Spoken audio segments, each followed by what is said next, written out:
तो आइए आपको सीधा लिए चलते हैं नई दिल्ली, जहां लोकसभा में शीतकालीन सत्र चल रहा है।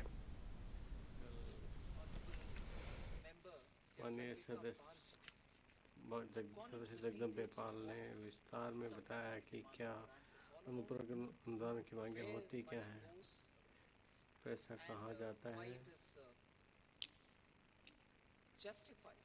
और ये क्यों तर्कसंगत है। ये पहला अनुदान मांगे हैं। कुल जो है जो take a minute to say that it is about 19,416.35 crores.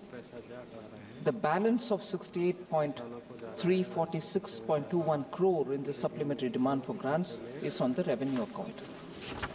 So, not going further into the details, yesterday I'm grateful that Honorable Member Jagdambika Palji had gone into the details of what this supplementary demand for grant is all about, where money goes, and why it is justified that this first supplementary has covered those amounts, and the total is far lesser than what a first supplementary had in the last year. So he had rightly placed the emphasis saying, look at where the money is going. It's going for farmers, it's going for the revenue expenditure of defense, but on farmers' account again, it is going for fertilizers and so on. So without spending more time on the details of those, I'd like to go back to the discussions itself and respond to the members and their seeking clarification so that we focus on the debate straight away. Sir, questions on the economy, Madam, I'm sorry, I keep referring to you as sir. In last 3 years, Madam, India's GDP growth rate has averaged 8.3%. Honorable members have asked questions. This is outstanding. I don't want to judge myself, I don't want to judge the ministry, but this is a number before us, and this is a number which you can see, compare it with the rest of the globe. And this number is an outstanding number by global standards. India has been the fastest growing major economy in the world, and the credit goes to the people of India who are struggling and meeting their aspirations, thereby contributing to the economy, and with the leadership which puts policy upfront so that it responds to people and their aspirations as well. So the two wheels have moved adequately in synchrony, as a result of which you see the growth numbers. A different perspective for the same thing is something which I'd like to put before you, Ma'am Chairperson. Out of the 12 quarters in the previous 3 years, GDP growth rate was lower than 5.4%. GDP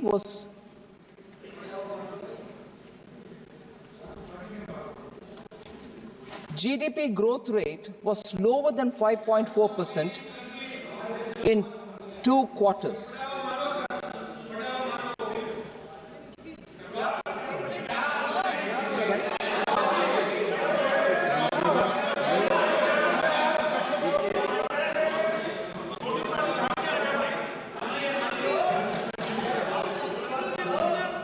Please.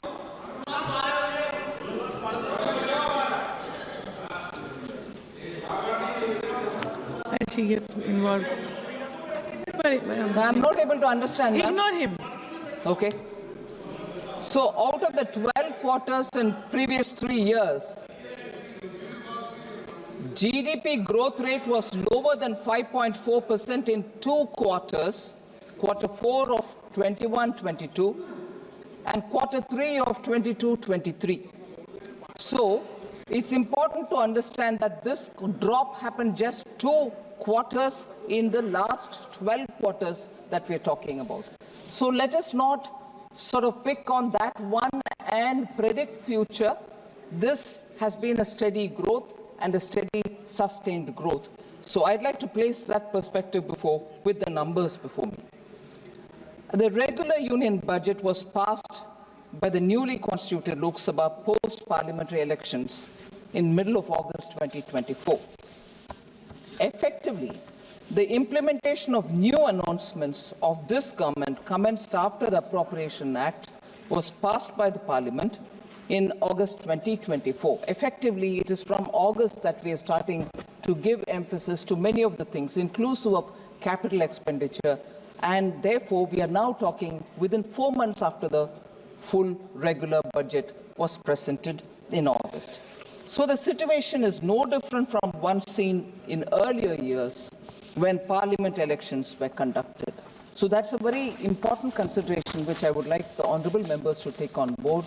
When annual Lok Sabha elections happen, those years do have a certain flow of resources, do have a certain ground-related expenditure happening, and when it picks up, the growth rate also picks up. But the blip is got to be understood in the broader context.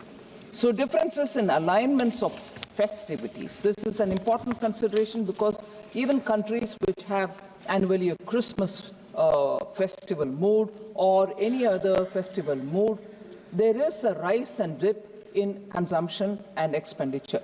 So between September and October this year, particularly for India, in the previous and current year, created a modest downward bias for the Q2 growth, because I think there was 15 days where people do not spend, and which came very close to also the Dashera vacation when people spend, and as a result, that quarter got affected by good spending fortnight and a not so good spending fortnight, both occurring during that quarter itself. So the government believes that the trend in quarter 2, 24-25 is only a temporary blip, and the economy will see healthy growth in the next quarters. Also, a generalized slowdown in manufacturing is not expected, as it is restricted to few sections only. Out of 23 manufacturing sectors, and this is an important fact that I would like to place for the consideration of honourable members, out of 23 manufacturing sectors in the index of industrial production, about half of them remain strong even now. So we need to put this in I'm very optimistic about improved performance going further and going forward. This addresses a large section of the MPs who spoke. I named some of them: Shri K.C. Venugopal, Saugata Roy, Anil Desai, N.K. Premchandran, Manish Tiwari, Lalji Verma, Saini Ghosh, Vishal Dada Patil, and Amar Singh. So all of them, different aspects of the economy did raise these points, so I thought I should upfront start with these. There was equally a lot of voice about inflation being very high.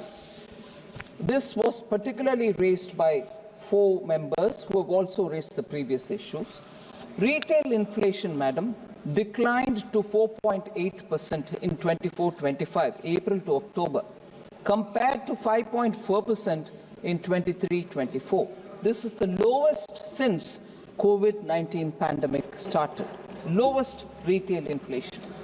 Core inflation, which excludes volatile food and energy prices, remains at 3.6 and is at a decadal low. It's a very important data which we have to take on board. And we in the Union government remain committed to better managing of food inflation, where volatility in specific food items is weather-driven. Building buffers is one of the key performance which I can place here for members' consideration, particularly in key food items such as cereals, pulses, and distribution of food items like onions, rice, tuvar dal, wheat flour, gram, and so on. So these are happening through designated outlets at subsidized prices. I've spoken before on this. Bharat brand atta and Bharat brand dal is provided in essential commodities at an affordable price. The prices have been very reasonable, that the uptake is also very considerable. Bharat Dal is available at 60 rupees per kg for 1 kg pack. Bharat Atta costs 30 rupees per kg and Bharat Rice costs 34 rupees per kg, and they are available through particular outlets.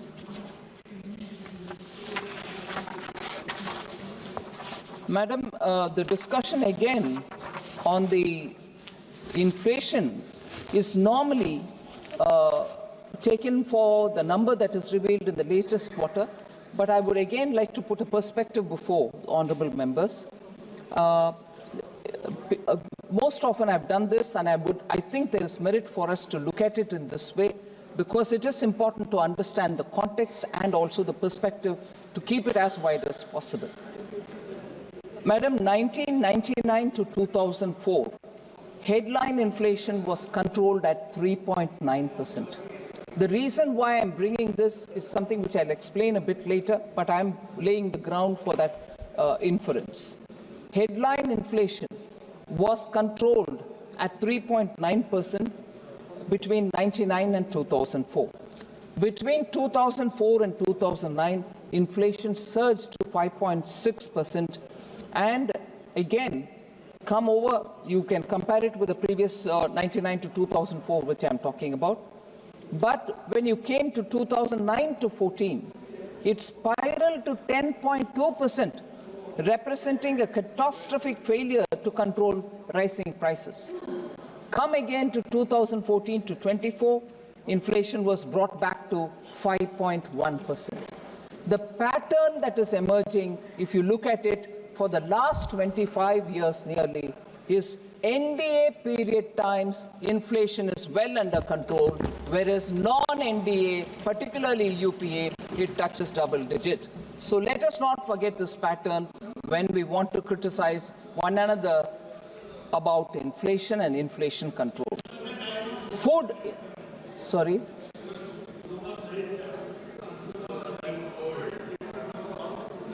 Right, thank you. Thank you. You can be similarly introspecting on the impact of COVID and the wars which are happening now. Thank you. Food inflation, madam, similarly, food inflation was a modest 2.2 during 1999-2004. 2004 to 9, it reached 6.5. 2009 to 14, it reached 11%. And 14 to 24, it's back to 5.3%. So the pattern is consistent. 25 years, you split it between UPA or non-NDA and NDA, you see inflation is better controlled under NDA regimes. Madam, Honorable Member Manish Tiwari, I can't see him here, but I would like to respond to him, was talking about fuel inflation. I quite appreciate his concern, because this can affect poorer families as well. I want to place the data before. Under UPA 2, the fuel inflation was 8.9% compared to the 10 years between 2014 to 24, which is at 4.4%. But I just want to highlight the fact for Honorable Member Manish Tiwari's question. He talked about the LPG cylinder, and I'm sure this is something which most members will be interested in knowing about. Under the Congress,